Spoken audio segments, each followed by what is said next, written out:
അരിക്കൊമ്പൻ എന്ന ആനയെ നമ്മൾ മലയാളികൾക്കൊക്കെ ഒരു പ്രത്യേക ഇഷ്ടമുണ്ട് അല്ലെ? അരിക്കൊമ്പനോടൊരു പ്രത്യേക താല്പര്യവും ഇഷ്ടവും ഒക്കെ നമുക്കുണ്ട്.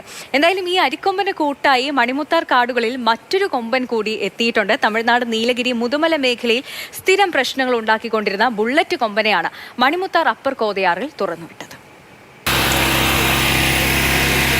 ശരവേഗത്തിൽ പാഞ്ഞെടുക്കുന്നതിനാൽ പ്രദേശവാസികൾ ഇവന് ബുള്ളറ്റ് കൊമ്പൻ എന്ന് പേരിട്ട് വിളിച്ചു. അരിക്കൊമ്പനേക്കാൾ ഭീകരൻ. നീലഗിരി മുതുമല ജനവാസ മേഖലയിലേക്ക് പാഞ്ഞെത്തും. വീടും ഗൃഹോപകരണങ്ങളും തകർക്കും.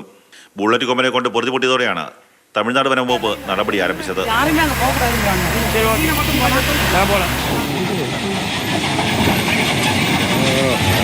മയക്കുവെടി വെച്ച് ബുള്ളറ്റ് കൊമ്പനെ പിടികൂടി ആനമല ടൈഗർ റിസർവ് വനത്തിൽ എത്തിച്ചു. വനവിഭവങ്ങൾ മാത്രം നൽകി മെരുക്കി. 25 ദിവസങ്ങൾക്ക് ശേഷം വീണ്ടും മയക്കുവെടി വെച്ച് ലോറിയിൽ കയറ്റി മണിമുത്താർ അപ്പർ കോതയാറിൽ തുറന്നുവിട്ടു.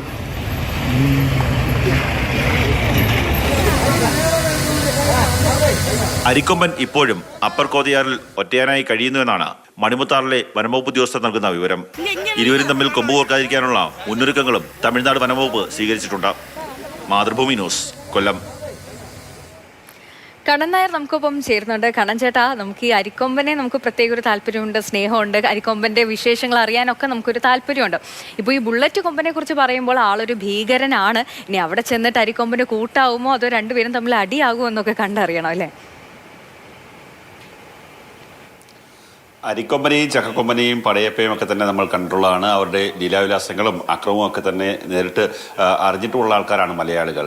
അവർക്ക് മുന്നിലേക്കാണ് പുതിയൊരു പേരൂടെ വരുന്നത്. അത് ബുള്ളറ്റ് കൊമ്പൻ എന്നാണ് ആ ആനയുടെ പേര്. അത് കേരളത്തിൽ പ്രശ്നങ്ങൾ ഉണ്ടാക്കിയ ഒരു ആനയല്ല, തമിഴ്നാട്ടിൽ നീലഗിരിയിൽ പ്രശ്നങ്ങൾ ഉണ്ടാക്കിയ ഒരു ആനയാണ്. ഈ ബുള്ളറ്റ് കൊമ്പൻ എന്ന് പേര് വരാൻ തന്നെ കാരണം ശരവേഗത്തിലാണ് ആന ജനങ്ങൾക്കടുത്തേക്ക് പാഞ്ഞെടുക്കുന്നത്. ഏറ്റവും കൂടുതൽ ജനവാസ മേഖലയിൽ നാശനഷ്ടം ഉണ്ടാക്കിയ ഒരു ആനയാണ്. ഈ വീടുകളിലേക്ക് എത്തിക്കഴിഞ്ഞാൽ വീട് തകർക്കുക, വാതിലുകൾ തകർക്കുക, അതുപോലെ തന്നെ വീട്ടിലെ ഉപകരണങ്ങൾ നശിപ്പിക്കുക, അതൊക്കെ തന്നെയാണ് ഈ ആനയുടെ ഒരു രീതി എന്നുള്ളത്. അതിൻ്റെ അടിസ്ഥാനത്തിൽ ജനങ്ങൾ ഈ ആനയെ കൊണ്ട് പൊറുതിമുട്ടി അവസാനം ഒരു ഗതിയുമില്ലാതെ എങ്ങനെയെങ്കിലും ഈ ആനയെ അവിടെ നിന്ന് തുരത്തണം എന്നുള്ള ഒരു ആവശ്യം വനംവകുപ്പിന് മുന്നിലേക്ക് നീലഗിരിയിലെ ജനങ്ങൾ വെക്കുകയാണ്. അങ്ങനെയാണ് വനംവകുപ്പ് ഉദ്യോഗസ്ഥർ അവിടെ എത്തി കുറേയേറെ ശ്രമിച്ചിട്ടാണ് ആനയെ മയക്കുവെടി വെക്കാൻ സാധിച്ചത്. അങ്ങനെ മയക്കുവെടി വെച്ച് ആനയെ ഒരു കേന്ദ്രത്തിലേക്ക് മാറ്റി ആ സ്ഥലത്ത് വെച്ച് വനവിഭവങ്ങൾ മാത്രം നൽകി അതിനെ പരിപാലിക്കുകയാണ്. ഒരു കാരണവശാലും പുറത്തേക്കുള്ള ഒരു അല്ലെങ്കിൽ ജനവാസ മേഖലയിലേക്ക് എത്തി ഒരു അക്രമങ്ങൾ കാട്ടുകയോ അവിടുത്തെ ഭക്ഷണങ്ങൾ കഴിക്കുകയോ ചെയ്യുന്ന അവസ്ഥയിൽ നിന്ന് മാറ്റി 25 ദിവസം അങ്ങനെ ആ കേന്ദ്രത്തിൽ